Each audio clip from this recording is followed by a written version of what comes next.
stories which are part of Taiwan's history, with many various.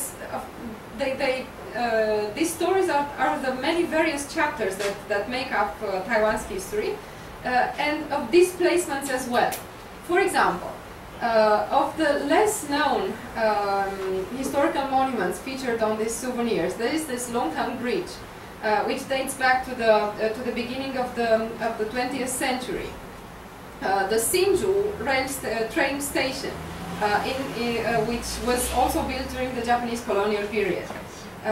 So these lesser known places with with stories to tell. Stories that make up Taiwan's history are also told by these very ordinary objects like the Tatong Dianguo that I just mentioned earlier. This product from the 60s is an emblem of Taiwan's economic miracle, and we're also being a part of everyday life of contemporary Taiwanese. I conclude by briefly referring to all these discourses that already existent and upon which these souvenirs draw in constructing such definitions of Taiwan. Some of them are global and some of them are local. The idea of using everyday life and ordinary sites, ordinary objects, people, for conveying a national message is not new in the world. I don't know if it's new in Taiwan, but it's not new in the world. For example, Tim Edensor, whom I quote, also speaks about the Millennium Dome in Great Britain, which also conveys a message of Britishness through everyday domestic objects, spaces, and so on. In Taiwan, this tendency, this strategy of using everyday life may also be connected not only to this global discourse, but also to local discourses as well, namely the xiangtu, what's that called in English? Local flavor literature, 乡土文学, and the discussions about it.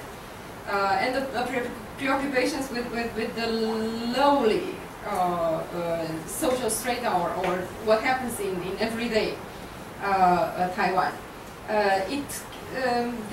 This element can also be related to the Taike discourse. And if you look at the reproductions in the journal, you'll see what I mean. These quite vulgar signs, shop signboards, like with the for example, foot massage. If you know what the shop sign looks like. But there are also new elements that these postcards bring. Namely, the Taike is a stereotype which is associated with one of the ethnic groups in Taiwan, with the Penshengren. It's generally associated more with people, and the souvenirs displace this people connotation or this ethnic connotation of the Taike stereotype and bring it to the realm of objects and spaces. So the souvenirs may appeal may create an image of Taiwan that is not only associated with this particular ethnic group, Penshengren. It's an image of Taiwan where Taiwaneseness is made much more visible than in official initiatives, and an image which is very coherent. And it's focused on everyday life. That's more or less what my article is about. For more details, please refer to the journal or to the electronic version of the article, which can also be downloaded. Thank you very much.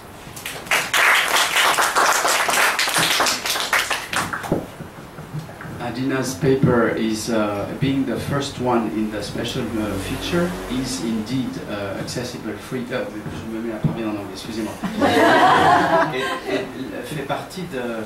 est accessible gratuitement en ligne avec l'éditorial. Il peut donc être téléchargé même sans avoir d'abonnement à la revue.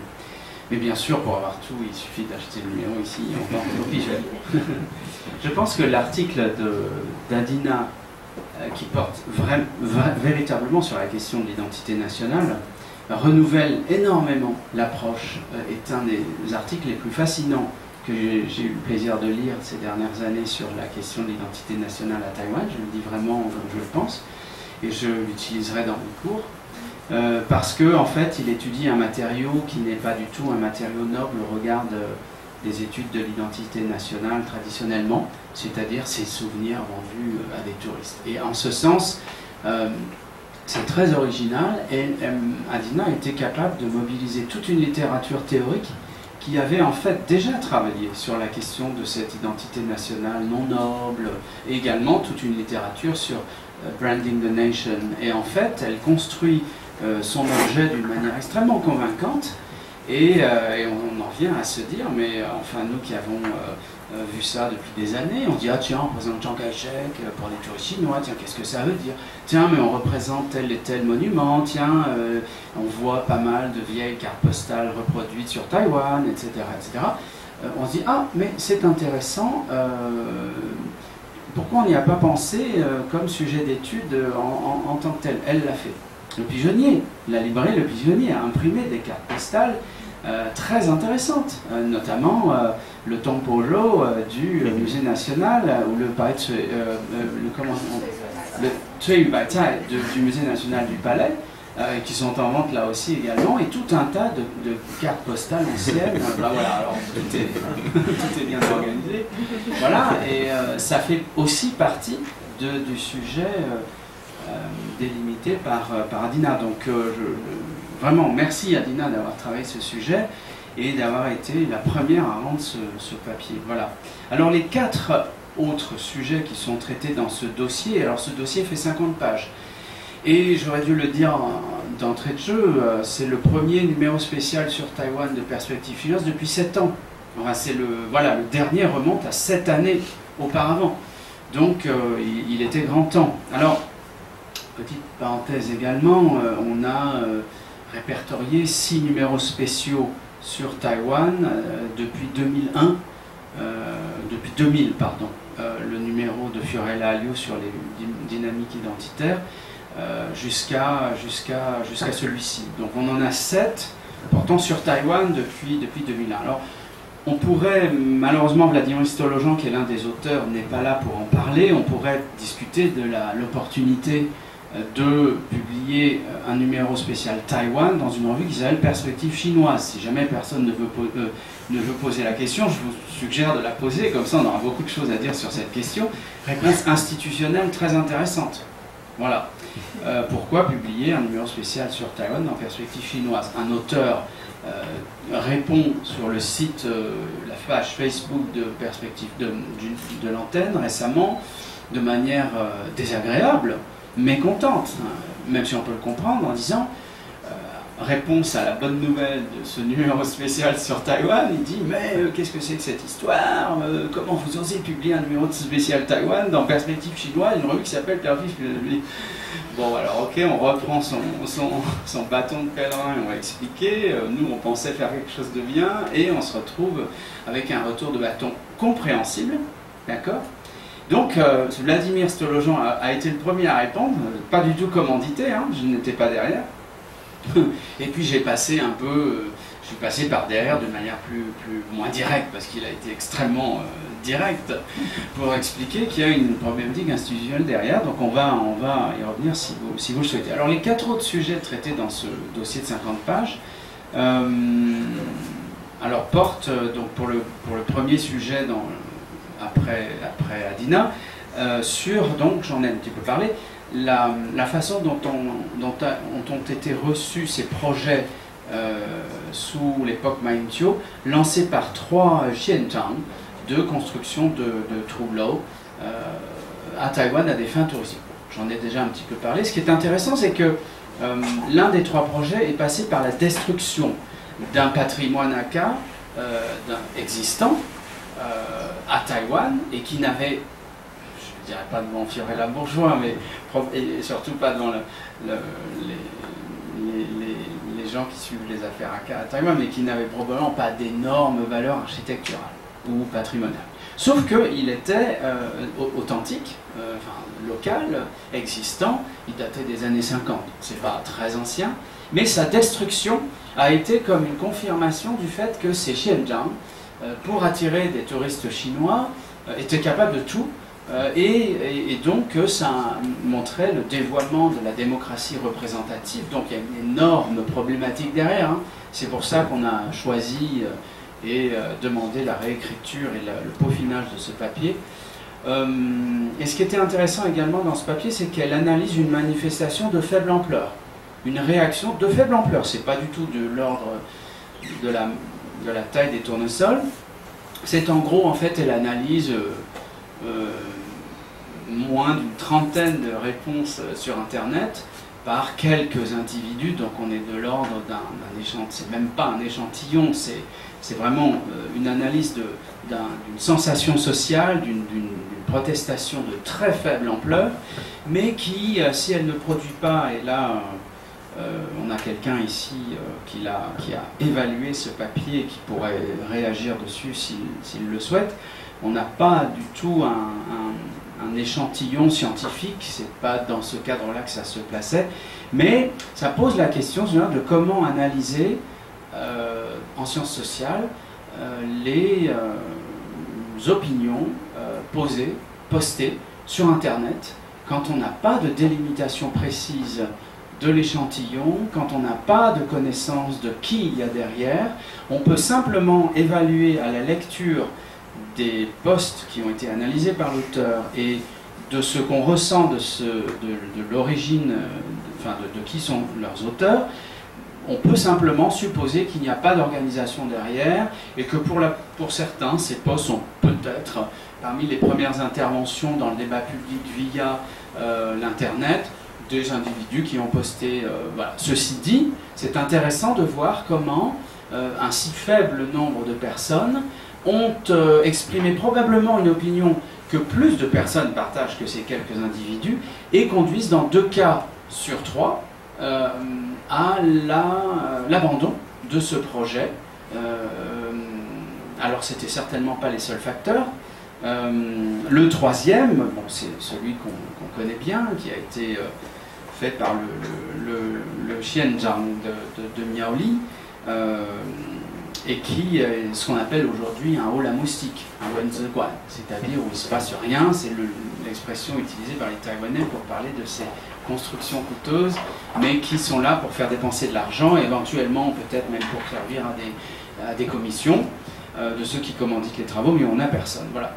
Et donc en fait, on a en toile de fond dans cet article l'analyse de la question de la distinction identitaire entre Hakka de Chine et Hakka de Taïwan, question compliquée, qui est mise en scène par des acteurs différents. Mais on a aussi la question des insuffisances de la démocratie représentative, que viendrait peut-être combler en partie l'usage de nouveaux logiciels. Alors c'est pas de ces nouveaux logiciels qu'elle parle dans son article, qui sont produits par la Civic Tech. C'est ce dont je parle dans l'éditorial. Mais dans son papier, elle montre la réaction en ligne d'internautes qui s'instituent comme peuple surveillant les décisions absurdes prises par des officiels idiots. Voilà. Et donc, et son article est léger, sérieux à la fois, et explore avec du courage un objet qui est très difficile à circonscrire sur le plan de l'échantillon. D'ailleurs, comme le travail d'Adina. Il faut savoir dans son cas qui est derrière, et est-ce que les objets qu'elle étudie et qu'elle a trouvés à Taipei essentiellement sont aussi représentatifs de ce qu'on trouve ailleurs à Taïwan. On lui a posé la question dans le processus d'édition de l'article et elle a répondu clairement à cette question en disant oui, ce sont des articles qu'on retrouve ailleurs, donc il y a une représentativité. Donc voilà le processus d'édition d'un travail scientifique, c'est toujours très compliqué. On reçoit parfois des articles qui sont très intéressants, mais les éditeurs aux différentes étapes dans le comité ou ailleurs, les évaluateurs extérieurs rappellent toujours aux auteurs, attention, ça ne suffit pas, il faut ceci, cela. Bon. On a également comme sujet travaillé la question de la justice transitionnelle, ou plutôt la question de la dictature et des dôles créés par la dictature, c'est-à-dire les incidents du 28 février 47, le février-mars 47 et la terreur blanche, à travers la question de la justice transitionnelle. Donc ça, c'est un sujet traité par Vladimir Stolojan, qui est également un docteur en français, et qui étudie en fait les choses sous l'angle d'un acteur particulier, les victimes, mais en résonance avec les autres acteurs, la société civile et l'État. Et en fait, c'est un article tout aussi brillant que les autres, enfin, vraiment on a un très beau numéro, je trouve, qui étudie comment la justice transitionnelle sur la question du 28 février et des dôles créés par la dictature a commencé par la reconnaissance du 28 février, de l'existence de ce massacre et la compensation financière aux survivants ou aux familles. Mais ce qui montre très élégamment, c'est que les revendications des victimes de la terreur blanche et du 28 février ne s'arrêtent pas là. Et c'est un processus long qui va bien au-delà, et notamment dans la demande, on va dire, de rectification du regard de la société civile et de l'État jusqu'au discours institutionnel produit dans les musées sur la question. Donc là, les acteurs, ce sont les victimes, mais également les associations représentant les victimes et l'État, mais aussi les médias, la société civile de manière plus générale, et les valeurs qui sont portées, eh bien, c'est le redressement d'un tort, la rectification et la reconnaissance des choses dans l'optique des victimes et pas juste dans un discours institutionnel qui est utile pour le parti au pouvoir. Voilà le contenu en résumé d'un article qui s'appelle « Justice transitionnelle et mémoire historique à Taïwan » qui arrive à point nommé puisque on est avec le changement majeur de pouvoir entre février 2016, le début de la nouvelle chambre, et mai 2016, l'arrivée à la présidence de Tsai Ing-wen, dans un nouveau contexte qui est très propice à la question de la justice transitionnelle. Et le dernier papier de ce numéro est un article coécrit par Lituni à Nottingham, qui est donc la coéditrice de ce numéro, et Lili Yun, qui est professeure de médias à l'université de Taïda, étudie un cas très intéressant, assez connu d'ailleurs, mais elle l'étudie de manière passionnante, de cet homme d'affaires, le patron de Wang Wang, qui, après avoir fait Tsai Yen-ming, c'est ça son nom en chinois, Tsai Yen-ming, le patron de Wang Wang, donc, qui, après avoir fait fortune en Chine, à une époque où les investissements étrangers en Chine sont extrêmement nécessaires au développement de la Chine, et donc on les accueille, et on accueille d'autant plus les investissements taïwanais, pour des raisons diverses, économiques et politiques. Donc du coup, Tsai Yen-ming et son entreprise font fortune en Chine dans la vente de produits alimentaires bas de gamme, et alors que le contexte des investissements en Chine change parce que les investissements étrangers en Chine sont de plus en plus nombreux et auto-entretenus, il est moins nécessaire d'avoir les investissements taïwanais, si ce n'est sur un plan politique. Donc le contexte change et il va falloir, pour ces investisseurs taïwanais, trouver des connexions politiques qui vont compenser le moindre attrait qu'ils ont, puisqu'ils sont moins uniques et que beaucoup d'étrangers investissent en Chine.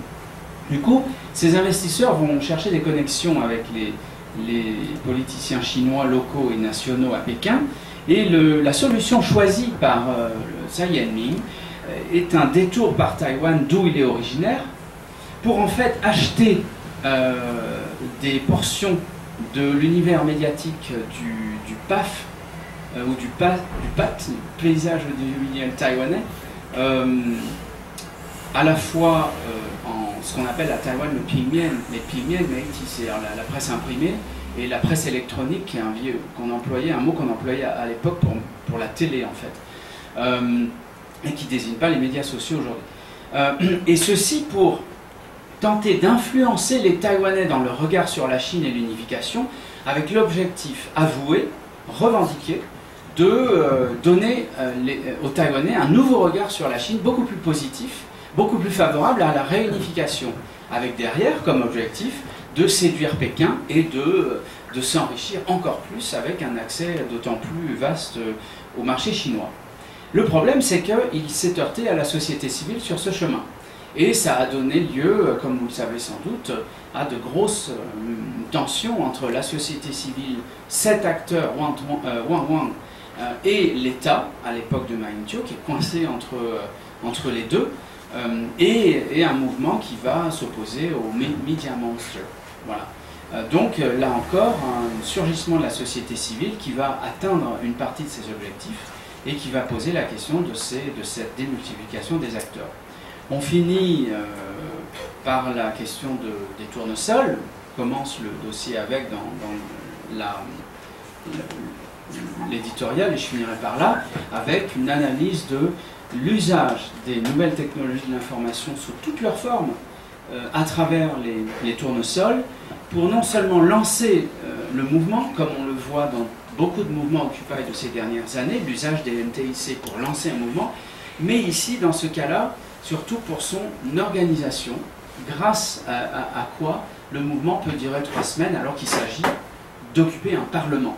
Et on a vu à quel point l'occupation de l'exécutif entraîne immédiatement, en quelques heures, une réaction extrêmement dure et probablement justifiée dans une optique de management politique des manifestants, une réaction immédiate de la part du gouvernement contre les manifestants, c'est-à-dire l'expulsion manu militari, alors que ce n'est pas le cas sur le Parlement. Comment ça se fait qu'au Parlement ça peut tenir? Il y a plein de facteurs explicatifs, mais il ne faut pas négliger le facteur organisationnel, et cet édito fait le point sur l'usage des NTIC, nouveaux médias, au service de nouveaux acteurs, et montre comment, à travers ce mouvement, de nouveaux acteurs émergent, des acteurs qui avaient émergé récemment sont révélés, mais également l'émergence d'un nouvel acteur qui est, si on peut dire, une intelligence collective, une intelligence collective qui est composée de milliers d'internautes interconnectés et organisés ensemble. Voilà, on terminera là-dessus. On va vous laisser poser des questions si vous voulez, et puis peut-être brièvement tout à l'heure, en 3, 4, 5 minutes, on vous présentera les titres sur Taïwan qui sont présentés au Pigeonnier aujourd'hui, car depuis des années, le nombre de livres publiés sur Taïwan augmente, des BD jusqu'aux analyses académiques, en passant par des numéros spéciaux de revues ou des textes littéraires, des biographies d'hommes politiques et des traductions de textes littéraires taïwanais, donc voire des méthodes de taïwanais. Donc on aimerait aujourd'hui vous présenter un petit peu ces livres très très brièvement. Voilà. À vous la parole.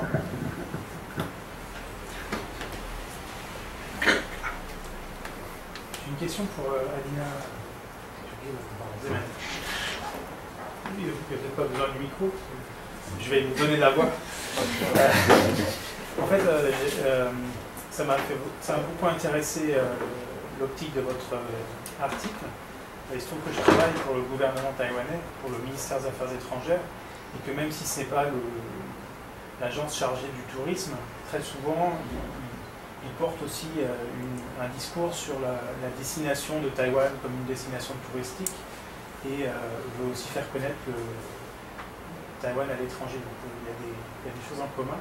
Et ce que j'ai pu constater au cours des années où j'ai travaillé pour ces publications en français du ministère, c'est leur grande difficulté à parler de choses qui vont être jugées laides ou en désordre ou trop populaires. Donc, par exemple, j'avais un collègue qui est photographe, Hubert Client, pour ne pas le citer, qui avait fait des très belles photos des vieilles rues, des vieilles communautés de Taipei, menacées de destruction, menacées de démolition, des choses qui étaient esthétiquement très, très belles et qui nous pensions pouvaient intéresser un public étranger, en tout cas français, mais ça a été refusé à la publication par l'administration, puisque c'était jugé comme étant donnant une mauvaise image de Taïwan, alors qu'on préférait mettre des photos soit de jolis paysages, de fleurs, etc., soit de choses très modernes, comme la tour Taipei 101 ou des monuments modernes. Donc, je voudrais savoir, dans vos recherches, si vous avez pu identifier, parce que vous avez indiqué que vous n'étiez pas intéressé trop aux acteurs, mais plutôt à la production, si j'ai bien compris, à la production, aux résultats de leur production. Mais est-ce que quand même vous avez pu identifier qui produit ce type donc, de souvenirs ou de cartes qui justement ne collent pas avec le discours officiel? Est-ce que ce sont des municipalités, des collectivités locales? Est-ce que ce sont des acteurs privés, des petits créateurs, comme on dit, à l'industrie créative et culturelle, là, sur les marchés, qui vendent des petits cartes, petits sacs, tout petits? Et voilà, est-ce que vous avez pu identifier quels acteurs justement portent ce genre de souvenirs un peu alternatifs par rapport à l'image officielle? Merci. Thank you. If I may answer in English. Sure. Okay. Thank you for the insider's perspective, and I hope that in a moment we'll have an opportunity of talking more about that. What you said just confirms what I've read, because I don't have that insider's perspective. I just read some articles about that. For example, one written by Gary Ronsley, who also says that for that official image, there are lots of centers or actors that have various visions, and there are simply too many decision-making centers for a coherent image to be proposed. If I understand it from you, it's more or less the situation. Yeah, it's this plus I would say a general way of thinking among the civil servants at the higher rank. Their image of the country might not be the one that actually would work on. Okay, yeah. And this also confirms, because you asked about who these people are, who these actors are. I have interviewed some of them right now. I collected the souvenirs in 2014, and then I did interviews a couple of months ago with them, with some of them. And they also said that the state nation branding centers or actors have their own images of Taiwan, stereotypical images of Taiwan, which are hard to, and it's hard to make them go away from this established tracks. Okay, and now to go back to the question of who they are. They're not communities. At least these actors that I identified, they're not communities, but rather individual people who have established their own companies.